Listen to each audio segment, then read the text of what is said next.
ఇది ఆఫ్రికా ఖండంలోని ఒక విశాలమైన భూభాగం. అడవుల నడుమ విస్తరించిన కాలరాత్రి ఎప్పుడూ వెంటాడే ఒక దేశం కాంగో. గతంలో ఎన్నో రహస్య వ్యాధులు జనాన్ని కలవరపెట్టాయి.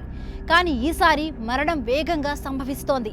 జనవరి 21న ప్రారంభమైన ఈ కొత్త వ్యాధి 419 మందికి సోకింది. అందులో 53 మంది కేవలం 2 రోజుల వ్యవధిలో ప్రాణాలు కోల్పోయారు. ఈ వ్యాధి గురించి ఇప్పటికీ ఎలాంటి స్పష్టత లేదు. అయితే గబ్బిలాల చుట్టూ ఈ వ్యాధికి సంబంధించిన పరిశోధనలు జరుగుతున్నాయి. దీనికి ఒక బలమైన కారణం ఉంది. బాలోకో అనే చిన్న గ్రామంలో 3 పిల్లలు ఆకలితో గబ్బిలాన్ని పట్టుకుని తిన్నారు. 48 గంటలు గడవక ముందే వారికి విపరీతమైన జ్వరం వచ్చింది. తలనొప్పితో పాటు వాంతులయ్యాయి.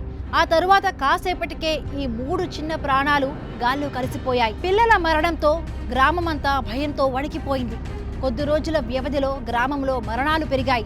ఈ వ్యాధికి పేరు లేదు, కానీ ప్రజలు దాన్ని వేగంగా గమనించారు. 2 రోజుల్లోనే ప్రాణాలు తీసే వ్యాధి అంటూ ప్రచారం మొదలైంది. అటు డాక్టర్లు సైతం వ్యాధి లక్షణాలు కనిపించిన 2 రోజుల్లోనే ఎక్కువ మంది చనిపోయినట్టు తేల్చారు. రోగులు రక్త నమూనాలను టెస్ట్ చేశారు.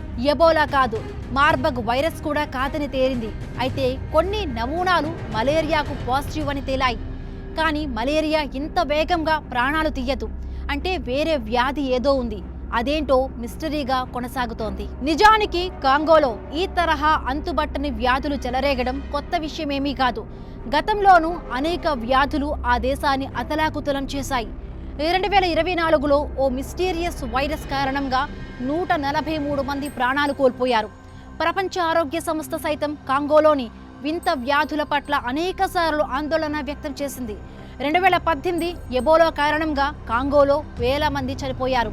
ప్రారంభంలో కేవలం 15 మందికే సోకినట్లు కనిపించిన ఎబోలా కేవలం 2 నెలల్లోనే 2000 మందికి పైగా ప్రజలను బలి తీసుకుంది. అటు 2020లో ప్రపంచం కోవిడ్-19 మహమ్మారితో విలవిలలాడుతున్న సమయంలో కాంగో పరిస్థితి మరింత భయంకరంగా మారింది. అక్కడ కరోనా మాత్రమే కాదు, ఇంకా అనేక రహస్య వ్యాధులు ఒకేసారి చెలరేగాయి. వైద్య సౌకర్యాలు లేని ఆ దేశంలో కరోనా మరింత వేగంగా వ్యాపించింది. వేలాది మంది ప్రజలు ఎలాంటి ట్రీట్మెంట్ లేకుండానే మరణించారు. ప్రపంచ ఆరోగ్య సంస్థ కూడా సరైన లెక్కలు తేల్చలేనంత పెద్ద విపత్తుగా నాటి పరిస్థితులు కనిపించాయి. 2022లో ఎంపాక్స్ కాంగోలో విజృంభించింది. 47,000కు పైగా కేసులు ఆ సంవత్సరం రికార్డయ్యాయి. ఇటు 2024లోనూ ఓ అంతు చిక్కని వ్యాధి కాంగోలో వందల మరణాలకు కారణమైంది. ఇప్పుడు 2025 మరొక కొత్త వ్యాధి ప్రజలను చంపేస్తోంది. ఇలా ప్రతి ఏడాది కాంగోలో వింత వ్యాధులు చెలరేగుతున్నా ప్రపంచం ఏమాత్రం పట్టించుకోవడం లేదన్న విమర్శలు వినిపిస్తున్నాయి.